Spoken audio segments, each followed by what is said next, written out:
ಒಂದು ವರ್ಷ ಜೈಲೇಗತಿ, ಜಾಮೀನು ಸಿಕ್ಕಲ್ಲ ಅಂತ ಬೇಸರದಲ್ಲಿರೋ ದರ್ಶನ್. ರೇಣುಕಾಸ್ವಾಮಿ ಕೊಲೆ ಪ್ರಕರಣಕ್ಕೆ ಸಂಬಂಧಿಸಿದಂತೆ ಸ್ಯಾಂಡಲ್ವುಡ್ ನಟ ದರ್ಶನ್ಗೆ ಸುಪ್ರೀಂ ಕೋರ್ಟ್ನಲ್ಲಿ ಭಾರಿ ಹಿನ್ನಡೆಯಾಗಿದೆ. ಹಲವು ಕಾರಣಗಳನ್ನು ನೀಡಿ ನಟ ದರ್ಶನ್ ಅವರು ತಮಗೆ ಜಾಮೀನು ನೀಡಬೇಕೆಂದು ಸುಪ್ರೀಂ ಕೋರ್ಟ್ನಲ್ಲಿ ಮನವಿ ಮಾಡಿದ್ದರು.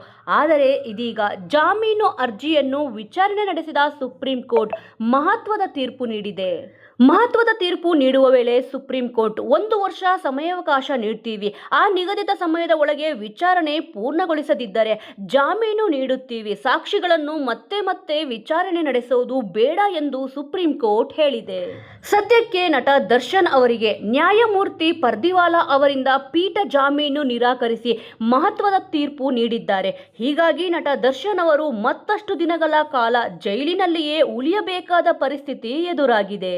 ಇದರಿಂದಾಗಿ ಜಾಮೀನು ನಿರೀಕ್ಷೆಯಲ್ಲಿದ್ದ ದರ್ಶನ್ ಅವರಿಗೆ ಬಿಗ್ ಶಾಕ್ ಎದುರಾಗಿದೆ.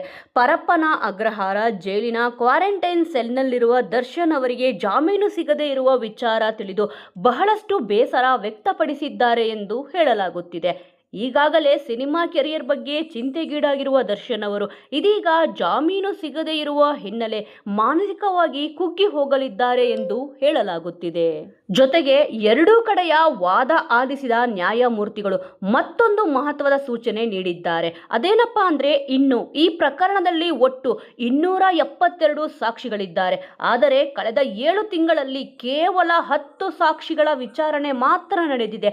ಹೀಗೆ ವಿಚಾರಣೆ ನಡೆಸಿದರೆ ಪ್ರಕರಣ ಮುಕ್ತಾಯವಾಗಲು ತುಂಬಾ ಸಮಯ ಬೇಕಾಗುತ್ತದೆ. ಇದೇ ರೀತಿಯಾದ್ರೆ ಸುದೀರ್ಘ ಸಮಯ ತಗೋಬೇಕಾಗುತ್ತೆ. ಹೀಗಾಗಿ ಸುಪ್ರೀಂ ಕೋರ್ಟ್ ಪ್ರತಿದಿನ ವಿಚಾರಣೆ ನಡೆಸುವಂತೆ ನಿರ್ದೇಶನ ನೀಡಿದ್ದಾರೆ. ಹೀಗಾಗಿ 1 ವರ್ಷದೊಳಗೆ ವಿಚಾರಣೆ ಪೂರ್ಣಗೊಂಡರೆ ನಟ ದರ್ಶನ್ ಅವರಿಗೆ ಜೈಲಿನಿಂದ ಹೊರಬರುವ ಚಾನ್ಸ್ ಇದೆ ಎಂದು ಹೇಳಲಾಗುತ್ತಿದೆ. ಹಾಗೆಯೇ ವಿಚಾರಣೆಯನ್ನು ಚುರುಕುಗೊಳಿಸುವ ನಿಟ್ಟಿನಲ್ಲಿ ಸುಪ್ರೀಂ ಕೋರ್ಟ್ ಮುಂದಿನ ವರ್ಷ 2027ರ ಮೇ 15ರ ಒಳಗಾಗಿ ಈ ಪ್ರಕರಣ ಸಂಪೂರ್ಣ ವಿಚಾರಣೆಯನ್ನು ಮುಗಿಸಬೇಕು ಎಂದು ಆದೇಶ ನೀಡಿದೆ. ಇನ್ನು ಜೈಲಿನಲ್ಲಿ ಸೌಲಭ್ಯ ನೀಡದೇ ಇರುವ ಬಗ್ಗೆ ಉಲ್ಲೇಖಿಸಿದ ನ್ಯಾಯಮೂರ್ತಿಗಳು ಜೈಲಿನಲ್ಲಿ ಕನಿಷ್ಠ ಮೂಲ ಸವಲತ್ತು ಇಲ್ಲವೆಂದು ಆರೋಪಿಸಲಾಗಿದೆ.